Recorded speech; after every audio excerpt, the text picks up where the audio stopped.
A primeira vez que eu li uma HQ do Batman acabou de acontecer, na verdade, e ela é A Piada Mortal, do Alan Moore e do Brian Bolland, ou alguma coisa assim, talvez eu esteja pronunciando o nome deles errado, mas é a minha primeira experiência.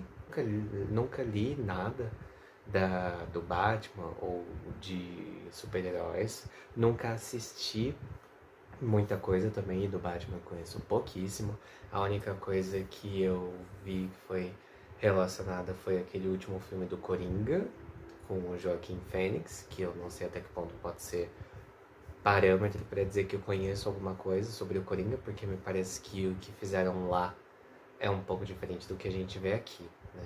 E é engraçado que a minha primeira experiência com o Batman foi também a origem do Coringa, pelo que eu tô entendendo aqui nessa HQ, né?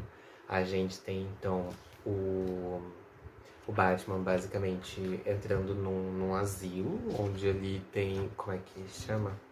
É um asilo para criminosos insanos, ou seja, me leva a acreditar que eles são criminosos porque tem algum tipo de transtorno psicológico ou mental ou algo do tipo. E ele vai conversar com esse detento, que a gente não sabe o nome dele, mas depois a gente vai sabendo que ele é o Coringa, ou é como as pessoas o chamam. Ele tá jogando cartas assim numa mesa e o Batman tá querendo conversar, e é uma conversa um pouco esquisita, porque o Batman tá preocupado com a relação deles. E ele tá muito preocupado com a própria morte também.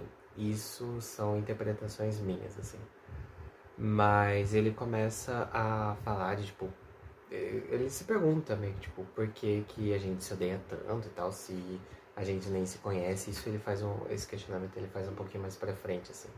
Mas isso basicamente diz pra gente que eles têm uma relação de antes desse episódio aqui que tá acontecendo. E pra mim não ficou muito claro, assim, se aqui a gente tem os acontecimentos acontecendo um atrás do outro. Claro que a gente tem flashbacks aqui, mas se a gente vai primeiro ver a ordem cronológica, né?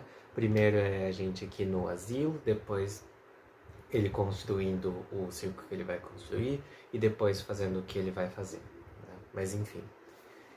O Batman então tá muito preocupado, ele meio que joga uma coisa tipo, a gente não precisa brigar, eu não queria te matar e coisas do tipo. E aí acontece alguma coisa que eu não entendi muito bem, se é um salto no tempo, se ele volta um pouquinho no tempo, onde o Coringa basicamente tá comprando um circo abandonado, muito macabro, que é um lugar assim só pra, tipo, mendigos fazerem xixi, coisas desse tipo aí. E ele vai comprar aquilo e tal. Na verdade, ele meio que faz tipo, uma espécie de chantagem. Ele diz que um colega dele já fez o dono do circo vender pra ele. Ele meio que enganou esse cara que tava achando que ia receber um dinheiro, assim, pela venda do circo. E ele acaba meio que, parece que enfeitiçando, assim. Tanto que quando eles terminam de conversar, o cara que é o dono do circo que acabou de ser vendido, ele aparece com uma maquiagem muito parecida com a do Coringa, parecendo um palhaço risonho, né? E então ele tem o Coringa acabou de comprar esse circo, que é onde ele vai basicamente ter o circo, vai fazer o circo de atrocidades, que ele parece que é um costume a gente ver nas HQs do Batman. Não conheço ao certo, mas é o que vai acontecer aqui. Mas ao mesmo tempo a gente tem alguns flashbacks na uma possível origem, talvez, ou a verdadeira origem do Coringa, que ele é basicamente um cara que estava buscando se sair bem como comediante, como humorista, talvez. Ele trabalhava com alguma outra coisa que agora eu já não vou me lembrar. E ele decide largar esse emprego, que era um bom emprego. Se eu não estou enganado, é a empresa de cartas de baralho que ele trabalhava. Era um bom emprego, mas ele decide abandonar para viver exclusivamente da sua arte, de ser humorista. E ele não consegue, as pessoas não riem de sua piada, ou seja, ele é basicamente um artista fracassado. Não exatamente por culpa dele, talvez, mas né, talvez o meio não fosse o mais propício para que ele crescesse como o artista que ele queria ser. E acontece que ele tinha uma esposa e ela estava grávida. Em 3 meses o filho ia chegar. Então ele estava muito preocupado em como que ele ia sustentar ela, porque eles viviam numa casa muito em situações tipo tenebrosas, a casa era mal acabada, a vida deles era bem ruim, assim. E ele era o responsável em trabalhar e ele não conseguia isso, até que então é, ele decide basicamente fazer um acordo com alguns caras ali, eles vão entrar nessa empresa para cometer alguma espécie de crime que eu não vou lembrar agora de novo, para poder falar aqui, mas esse crime meio que tipo daria dinheiro para ele e ele mudaria de vida. E ele topa esse crime com a consciência um pouco pesada, né? Só que, e aí eles combinam, tipo, na próxima sexta-feira, à noite, a gente vai lá, vai fazer tal coisa, né? Tudo isso, e ele meio que, tipo, não tem jeito da coisa ainda, ele não tá sacando onde que ele se meteu, ele... É quase como se fosse um pacto com o diabo mesmo. Você não tá entendendo direito o que acabou de acontecer, e a pessoa que ofereceu esse pacto, ela sabe de tudo e ela só não tá te falando nada, assim. Mas aí, antes da data combinada para esse crime acontecer, a esposa do Coringa morre. E ele meio que tipo, vai ficar tipo, então não precisa mais acontecer, eu não tenho mais motivo para cometer esse crime e tal. Ele pode viver só por ele mesmo agora. E ele fica meio que desolado. E aí os caras pegam, tipo, não, você não entendeu, você não sai assim ileso e a gente não vai dar uma exceção pra você, né? Então eles vão até essa empresa, eles precisam entrar pela empresa de baralho, parece, pra ir depois por uma empresa de químicos, algo assim. E ele vai disfarçado de um outro criminoso, basicamente, e dá uma coisa muito errada ali, ele tá com um capacete e alguns guardas descobrem eles e começam a trocar tiros. E os tiros ficam com um barulho extremamente alto, assim, desorientador no ouvido dele. E ele acaba, o Batman acaba chegando pra resolver a situação, ele até fala tipo, para de atirar que eu vou resolver isso do meu jeito, um negócio assim. E ele vai tentar resgatar não, ele vai tentar prender esse criminoso que ele acha que é um outro, que ele acha que não é o Coringa. E aí ele, na verdade, o Coringa escapa disfarçado. E é ali onde a gente tem meio que a revelação.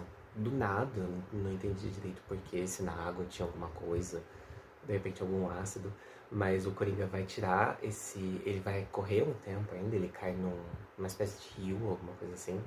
Começa a ficar ofegante, fala, não, eu preciso parar aqui. Ele tira o capacete e ele tá com aquela cara que a gente conhece do Coringa, aquela cara extremamente branca, o batom vermelho, o cabelo esverdeado. Né? E dali a gente descobriu, assim, meio que como surgiu o Coringa. Não sei se é exatamente a história oficial da origem do Coringa, mas a gente tem essa história acontecendo aqui. E aí, isso é do flashback. O que tá acontecendo no momento atual? Tem um cara que parece que ele meio que. Eu não sei, a coisa me pareceu toda um pouco solta, mas parece que ele ajuda o Batman a descobrir algumas coisas sobre o Coringa, sobre esses crimes, ou ajuda a solucionar, ou é até de repente algum amigo muito próximo, algum parente do Batman. Ele tá ali recolhendo algumas reportagens, inclusive a última que ele tá recolhendo é do primeiro encontro do Batman com o Coringa.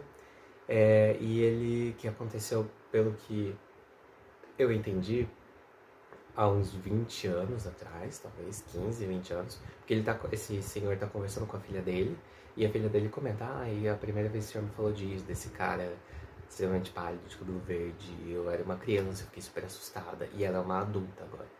Então, acredito que de 15 a 20 anos seja o tempo desse primeiro encontro. Partindo aqui 20 anos atrás, a partir dessa HQ que eu li. Né? E aí o Coringa vai bater na casa deles, ele vai entrar, ele faz algumas coisas ali e ele sequestra esse senhor e ele vai torturar esse senhor no circo que ele comprou. E nesse circo tem, tipo, aberrações, entre muitas aspas. Tem aquela meio que é pior do que aquilo que a gente sabe, tipo, mulher barbada, coisas assim, que não são exatamente aberrações, mas são tidas como aberrações nessas histórias, assim. É um circo de horrores, isso é um fato. Ele vai e tortura esse cara. Só que o cara parece que resiste a isso e o Batman chega pra meio que resolver essa situação, porque esse senhor, mesmo torturado, como ele ainda tá bem, ele fala, ó, fala pro Batman, você pega o Coringa e você vai colocar ele preso de novo. A gente vai colocar ele preso, vai mostrar que do nosso jeito funciona. Achei isso um pouco suspeito. Mas ele vai lá e se propõe a fazer isso e no final a gente descobre se ele conseguiu ou não conseguiu. E na verdade eu não tô nem sendo escorregadio aqui. Na verdade a gente termina essa HQ sem saber o que aconteceu. Talvez isso seja o próprio spoiler, mas você não sabe se ele foi preso, se ele matou o Coringa, se o Coringa matou ele. Aí eu poderia falar, provavelmente depois disso aqui tem outras HQs que envolvem o Coringa, ou até a HQ do Coringa, não sei se tem. Mas então ele não morreu, mas de repente isso daqui pode ser uma história isolada. Não sei.